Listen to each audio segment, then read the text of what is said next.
What's up guys, I'm the Chop called TCG and today I have my Angel Feathers deck profile.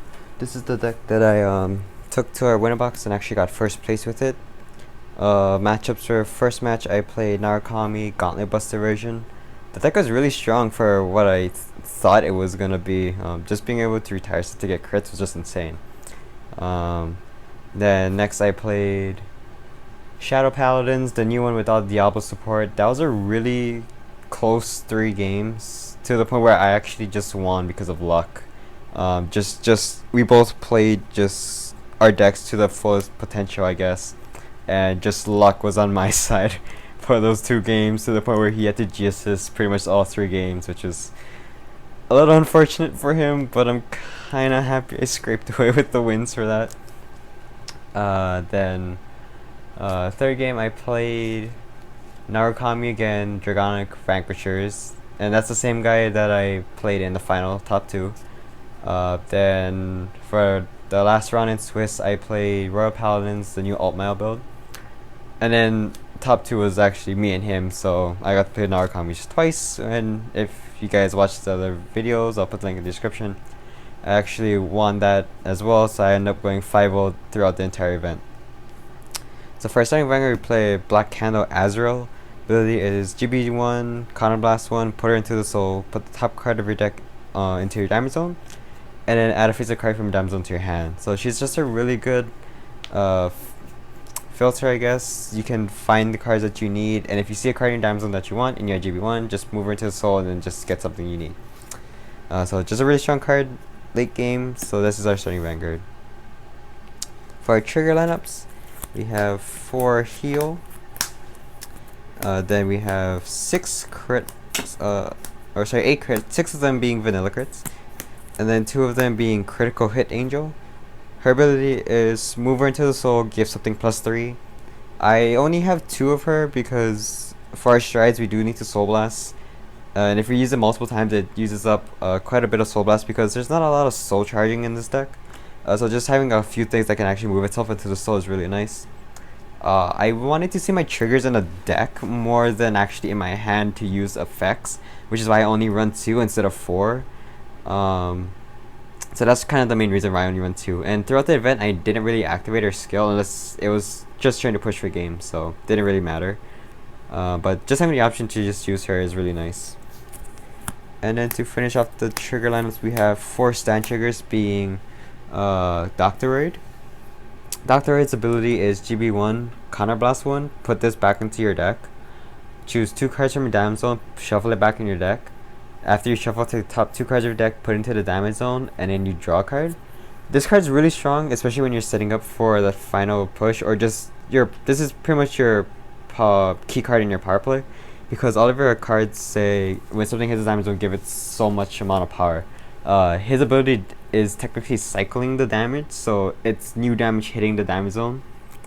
So your effects will trigger off of him. So just seeing him late game is just really strong, and to the point where, like I said, you want to see the triggers in your deck. You can essentially just stack your deck to the point where it's just purely triggers. It's just with this guy, because even if you hit triggers going to the damage zone, you can use his skill to just shuffle them back in and then just keep on doing it as much times as you see him, which is really strong. So you have to run Doctoroid in this deck. For the grade 1s, we have 4000 Ray Pegasus ability when she's on the Vanguard or Rearguard circle. When something hits the damage zone, give it +2k. So this makes it a lot harder for your opponent to rush you, just because every time you get hit, gets +2k. So you get hit once, it's a 9k. You get hit again, it's 11k. So on and so forth. And it's just a really good booster, especially if you use Doctoroid. You abuse Doctoroid to just make her insane amount to the point where you can actually just attack with your grade 1 horse for absurd amount of damage or power. So I have 4 of her. Then we have 4 of the Stride Fodder because it's the Gabrielle Searcher. Of course we're gonna run her. Next we have 4 Perfect Guards. I run the regular Perfect Guards because sometimes you want to protect your rear guards, and with Doctoroid it doesn't specify it has to be face up damage, so you can use Doctoroid to send back in the flipped damage. Essentially this is your way of counter charging, so you don't really need the G perfects. You can run the G Perfects because I know it's a lot cheaper than these ones. But then again, you can't really protect your rear guards if you do, so that's your choice. But this normal perfect guards actually did help me because I had to protect my rear guards in some situations where it was just absolutely vital for me to end the game next turn. Next, I have 3 Battle Cupid Nuncio. All the Nuncios have the same effect where you put a card from your hand to the damage, and then you add a card from your damage to your hand. Just depending on which Nuncio it trigger, there's a different requirement for it to trigger. This one is when it hits the guard circle, you do that. So it's pretty much your defensive play. So you can just swap damage on your opponent's turn, essentially just pumping up your horses or Gabrielle or just anything like that. I don't think I'd run it at 4 because you want to see her, but you don't want to see her that often because she only is used to defend. But 2 is a little, you don't really see it if you run it at 2, so I think 3 is just the perfect number for this card. And I saw it a reasonable amount of times during the tournament, so I think I'm going to stick with 3 for now. For the grade 2s, we have 4 Million Ray Pegasus. Same thing like our grade 1 Pegasus, except it's a grade 2 that has 2k more power. Next we have 4 Nurser Broken Heart, and as the name implies, this card is broken. GB1, whenever something hits the damage zone, you give plus 2k to her, 2k to the Vanguard. So let's say you have, let's just say you have Gabrielle, and then you have 2 of her in the field. She gets plus, something hits the damage zone, she gets plus 2k, she gets plus 2k, and then your Vanguard gets plus 4k, because her effects does stack towards the Vanguard. Make it insane card to have on the rear guard circle. This is why your opponent will try to target these cards if you do have it on the rear guard circle, which is why I do run the regular perfect guards, just to protect her as much as possible. And then to finish off the grade 2s, we have 2 of the Love Machine Gun Nuncio. So like I said, all the Nuncios have the same effect, except this one triggers when you place her on the rear guard. And she's alright. I don't like her at any more than 2. I think 2 is just fine because she has an 8k and doesn't really do anything else than filter for damage. And it's not really going to hit anything once she hits grade 2, or even late game. It's not really going to hit anything by herself. So I like it at 2 just to filter hand. Also, if you're playing Diablo, you just call it in the back row, use her effect, and just keep her there. Because if they try to attack you, then you can just retire her off for the Diablo's effect. So yeah, I only run 2 of her. 2 is enough. Don't think I run any more than 2. And then finally we hit our grade 3s. So first off, we have 4 Mobile Palace, Mobile Ward Healing Palace or something like that. Ability is GB1, Counterblast 1. When this hits the Vanguard, pay the costs. If you do, check the top 3 cards of your deck. Put 1 in the damage zone. Put the other 2 cards that you looked at on the bottom of your deck, and then you call a card from your damage zone to your rear guard circle. So it's an okay effect. I don't run Legion because it's a one-way street with this deck. It's either you see Gabrielle and you ride Gabrielle, or you see this guy and you're in a very, very hard situation anyway. To the point where Gabrielle is pretty much the main card of the deck, which is why we run 4 Stride Fodder. And if I had to run Legion, it would just make me spend more money, and essentially just wasting something that can be used on the Vanguard circle. This one can be used on the rear guard circle as well, so if you're trying to push for like early damage, you can trigger its effect and making your monsters even stronger. So I like 4 of her, or 4 of the Palace over the actual Legion. And then I would have to change up the grade 2 lineup, and I like the grade 2 lineup the way it is, so that's another reason why I don't run Legion. Then to finish off the grade 3s, we have 4 Gabrielle. Gabrielle's abilities are GB2.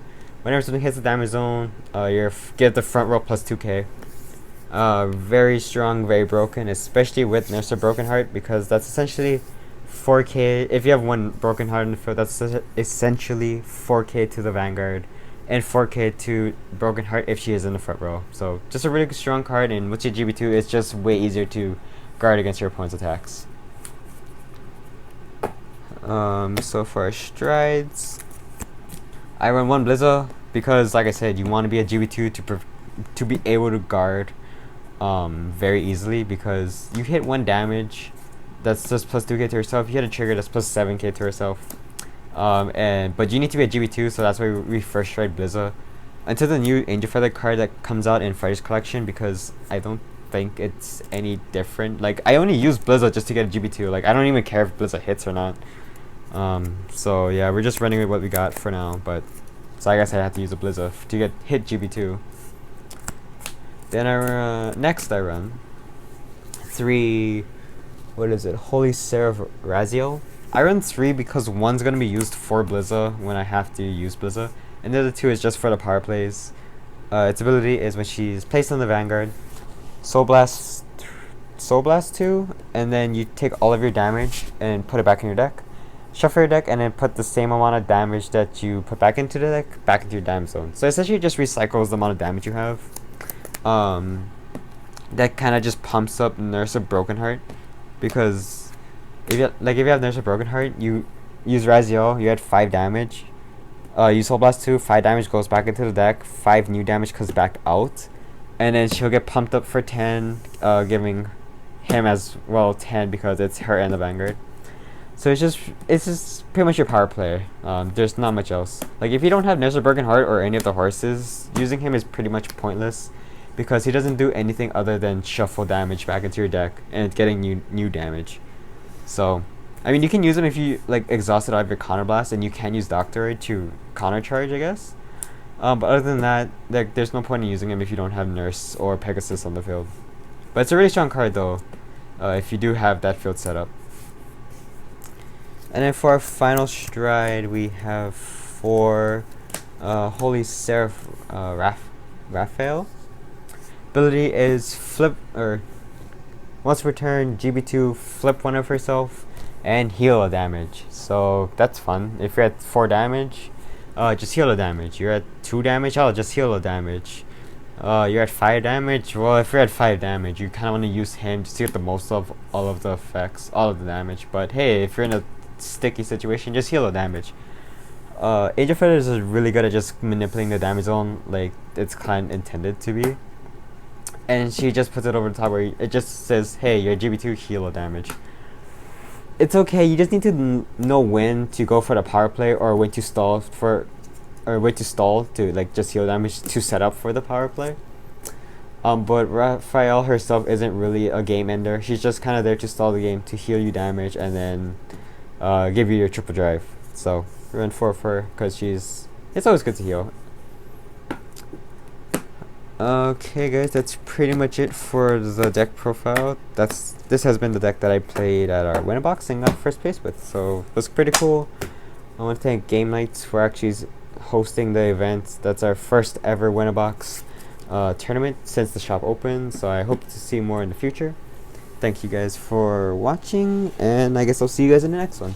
Oh, if you guys haven't already checked out the top 2 final game, you guys should check that out. The links will be in the description. And just be on the lookout for the second place Dragonic Vanquisher deck. I actually talked with the guy, and he's actually my friend, so we actually have the deck profile for you guys as well. So stay tuned for that, guys, and I'll see you guys in the next one.